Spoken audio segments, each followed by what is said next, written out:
brought to you by Saluja Gold. Bharat का सबसे भरोसेमंद Saluja gold TMT bar. Saluja gold TMT। अब सही पकड़े हो कॉन्ट्रैक्टर बाबू, मजबूती सब कुछ है। किसी भी राज्य का मुख्यमंत्री जांच के बीच हस्तक्षेप नहीं कर सकता। इससे लोकतंत्र खतरे में पड़ता है। ये राज्य और केंद्र का विवाद नहीं है। शायद ही किसी ने यह सोचा होगा कि इस देश में ऐसा भी दिन आएगा जब एक राज्य की सीएम उस दफ्तर में चली जाएंगी जहां कोई जांच एजेंसी काम कर रही हो।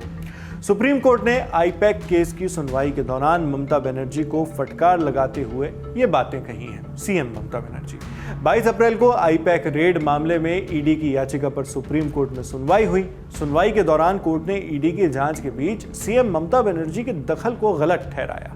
मामला 8 जनवरी 2026 का है। ईडी की टीम ने आईपैक हेड प्रतीक जैन के कोलकाता के लाउडन स्ट्रीट वाले घर और दफ्तर पर छापा मारा था। प्रतीक जैन ममता बनर्जी के लिए पॉलिटिकल स्ट्रेटेजी तैयार करते हैं। छापेमारी के बीच ममता प्रतीक के घर पहुंची और कुछ दस्तावेज लेकर वहां से निकल गई। ईडी ने ममता और राज्य पुलिस अधिकारियों पर जांच में बाधा डालने का आरोप लगाते हुए सुप्रीम कोर्ट में याचिका दाखिल की, जिसे लेकर कोर्ट में सुनवाई हुई। जस्टिस प्रशांत कुमार मिश्रा और जस्टिस NV अंजारिया ने इस मामले की सुनवाई की। सुनवाई के दौरान राज्य की ओर से वरिष्ठ वकील सीनियर वकील मेनका गुरुस्वामी ने कहा कि यह असल में केंद्र और राज्य के बीच विवाद है, इसलिए इसे आर्टिकल 131 के तहत लाया जाना चाहिए, न कि आर्टिकल 32 के तहत।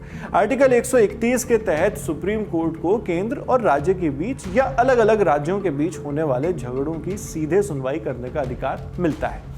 इस पर जस्टिस मिश्रा ने असहमति जताते हुए कहा कि इसमें राज्य का कौन सा अधिकार शामिल है। ये राज्य और केंद्र के बीच विवाद नहीं है। कोई भी मुख्यमंत्री किसी जांच के बीच में चला जाए और आप कहें कि ये केंद्र राज्य विवाद है। इस पर सॉलिसिटर जनरल तुषार मेहता ने कहा कि मुख्यमंत्री कुछ सबूत भी अपने साथ ले गई। जस्टिस मिश्रा ने कहा, यह राज्य और केंद्र के बीच विवाद नहीं है, बल्कि एक व्यक्ति का किया गया काम है जो संयोग से मुख्यमंत्री है। आपने हमें केशवानंद भारती और सीरवई के फैसलों का हवाला दिया, रेफरेंस दिया, लेकिन शायद उन्होंने भी कभी नहीं सोचा होगा कि एक दिन ऐसा होगा जब कोई मौजूदा मुख्यमंत्री किसी दूसरी एजेंसी के दफ्तर में चला जाएगा। इससे पहले सीनियर एडवोकेट अभिषेक मनु सिंघवी उस समय के पश्चिम बंगाल के डीजीपी की ओर से पेश हुए थे, डीजीपी की ओर से। उन्होंने कहा कि ईडी एक स्टैट्यूटरी अथॉरिटी है, इसलिए वो मौलिक अधिकारों का हवाला देकर कोर्ट से राहत नहीं मांग सकती। उन्होंने कहा कि ना तो एजेंसी और ना ही उसके अधिकारियों को जांच करने का कोई मौलिक अधिकार है। ईडी का कोई अधिकारी अपनी ड्यूटी करते समय अलग से मौलिक अधिकार का दावा नहीं कर सकता। सिंघवी ने अपने तर्क के समर्थन में संविधान पीठ के कई फैसलों का हवाला दिया, जिनमें कहा गया है कि कंपनियां और लीगल एंटिटीज नागरिक नहीं होती और उन्हें आर्टिकल 19 के अधिकार नहीं मिलते। उन्होंने state trading corporation, Telco, British India steam navigation और बैरियम केमिकल्स जैसे मामलों का जिक्र किया। उनका कहना था कि ये फैसले दिखाते हैं कि गैर व्यक्तियों को नागरिकों वाले मौलिक अधिकार नहीं मिलते और ईडी की स्थिति तो इससे भी कमजोर है। सिंघवी ने यह भी कहा कि कोई पक्ष सीधे जो नहीं कर सकता उसे वो घुमा फिरा कर भी नहीं कर सकता।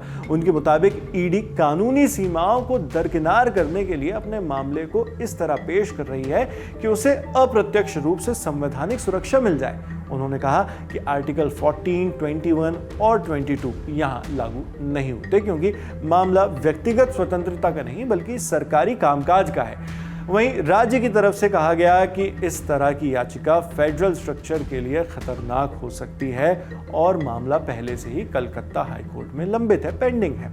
राज्य यानी पश्चिम बंगाल की ओर से कहा गया ये सब कुछ। ईडी का पक्ष है कि 8 जनवरी को रेड के दौरान मुख्यमंत्री ममता बनर्जी मौके पर पहुंची, अधिकारियों से बहस की और कुछ फाइलें और डिजिटल डिवाइस अपने साथ ले गईं, जिससे जांच प्रभावित हुई।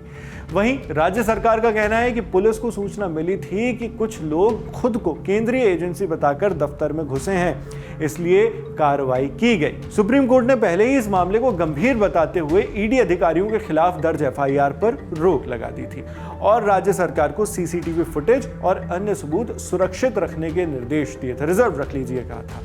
इसके बाद टीएमसी के लिए आईपैक इतनी जरूरी क्यों है, इस पर भी बात कर ली जाए। आईपैक ने टीएमसी के लिए 2021 में हुए पश्चिम बंगाल विधानसभा चुनाव के लिए रणनीति तैयार की थी। साल 2024 में हुए लोकसभा चुनाव में भी आईपैक टीएमसी से जुड़ी रही और दोनों ही चुनावों में टीएमसी ने अच्छा प्रदर्शन किया था। कुल मिलाकर साल 2026 के चुनाव में भी बेहतर प्रदर्शन करने में टीएमसी के लिए आईपैक मददगार साबित हो सकती है। फिलहाल इस खबर में इतना ही। खबर लिखी हमारी साथी रक्षा ने। मैं हूं शेख नावेद। देखते रहिए लंदन टॉप।